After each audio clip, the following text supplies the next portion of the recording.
St. Joseph Elementary School in Cold Spring, Ohio, was known for two things: its towering red brick facade and its legendary third grade basketball teams.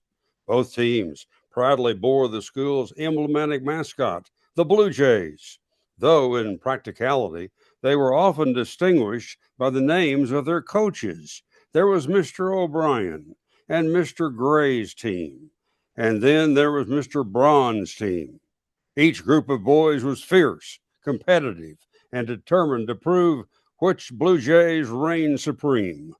But in this sea of ambition and rivalries, there was one small boy standing on the sidelines, his heart heavy, but filled with dreams bigger than his stature. His name was Ryan Lloyd, a tow-headed third grader with a wild imagination and an insatiable yearning to be a basketball star. Ryan wasn't just a casual fan. Basketball lived in his bones.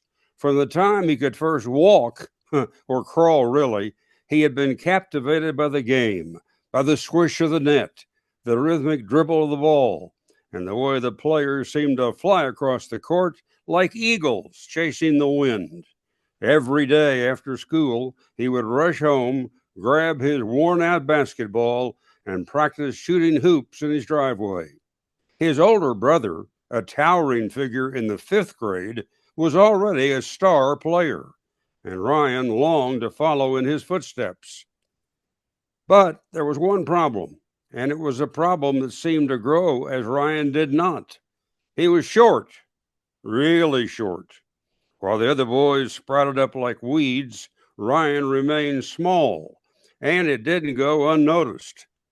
By the start of the third grade, basketball fever had gripped St. Joseph's, and Ryan, as usual, was in the middle of it all. He watched every practice from the sidelines, wide-eyed and hopeful, his sneakers bouncing with pent-up energy, waiting for the moment when he might be called to join. But that moment never came. The fall semester had barely begun when his friends, sometimes hesitatingly and sometimes bluntly, told him the truth.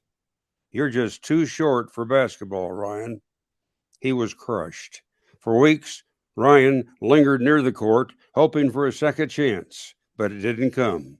Even when Mr. O'Brien and Mr. Gray, who were kind for the most part, noticed his dedication and passion, they only invited him to practice as a stand-in, someone to pass the ball or jog through drills.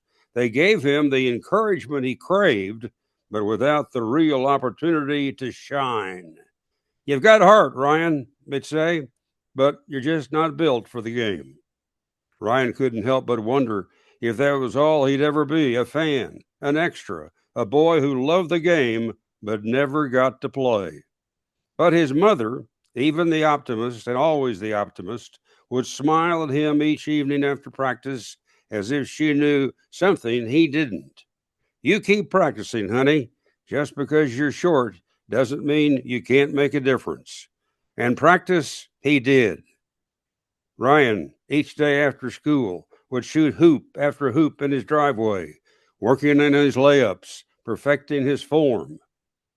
He spent hours mastering his hook shot, a move he figured would be useful since it allowed him to launch the ball over much taller defenders. He'd pretend the neighborhood kids were swarming him, and in his mind, he'd always make the game-winning shot. But despite his hard work, the coaches remained unconvinced. Every game, Ryan would sit at the end of the bench, watching with hopeful eyes as the other boys hustled across the court. Sometimes he'd feel his legs twitch, ready to jump up and join them. But he knew better. His job was to cheer them on, to fetch water bottles, to applaud every successful pass and every basket made. And so it went. Game after game, Ryan remained the eternal bench warmer. Then, January 5th, 2002 arrived, a day that was cold enough to chill to the bone, but inside the gym the air buzzed with heat and excitement. It was the much anticipated showdown, the two Blue Jays teams, a match that was the highlight of the season. The stands were packed with parents and students, all eager to see which third grade team would claim the title of the school's best. Mr. O'Brien and Mr. Gray's team had a slight edge, but Mr. Braun's boys were hungry for an upset. Ryan, as usual, was seated at the end of the bench. He was used to it by now, but that didn't stop his heart from racing with every play, his fingers tightly crossed in hopes that his team would pull through. The game was intense, back and forth, neither side willing to give an inch. As the minutes ticked down, the score remained agonizingly close. With just 2 minutes to go, O'Brien's team had a narrow lead, but Braun's boys were relentless, pressing harder with each possession. And then something remarkable happened. Coach O'Brien looked down the bench, scanning the faces of his players.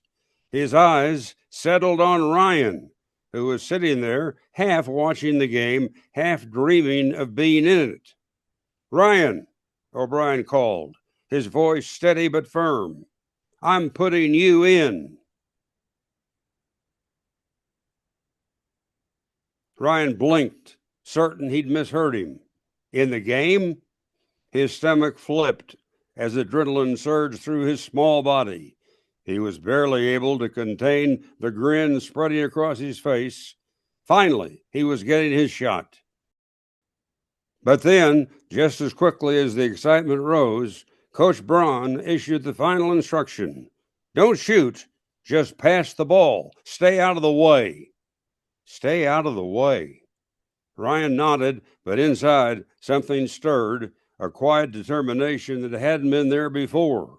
He had waited for this moment for as long as he could remember. All those hours of practice, all the times he'd been told he was too short, too small. None of that mattered now. What mattered was that he was on the court. He was part of the game.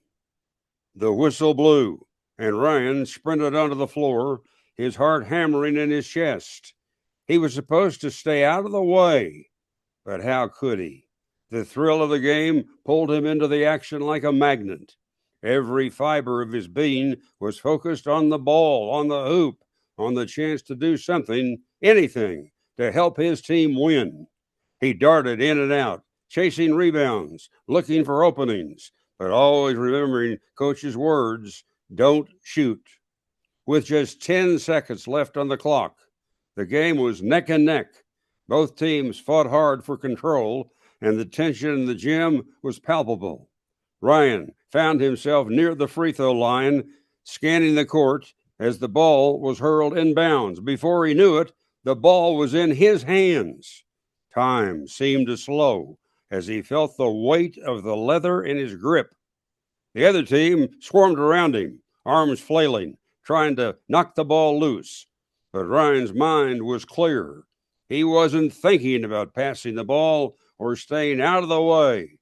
He was thinking about the hoop, about all those afternoons spent in his driveway, about the dream that had kept him going. Without hesitation, he took the shot.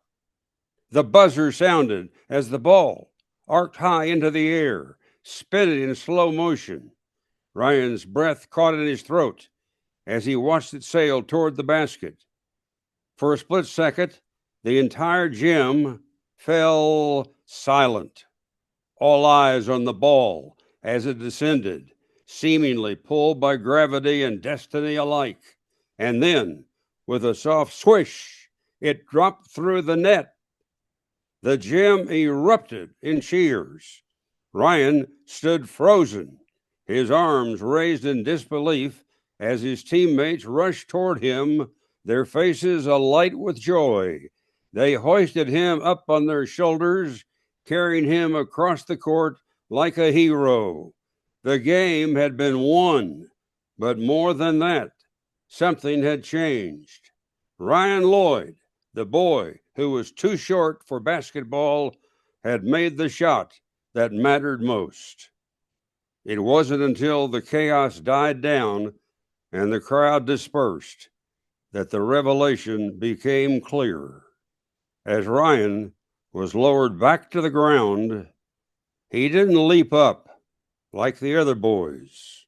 Instead, they proudly returned him to his wheelchair.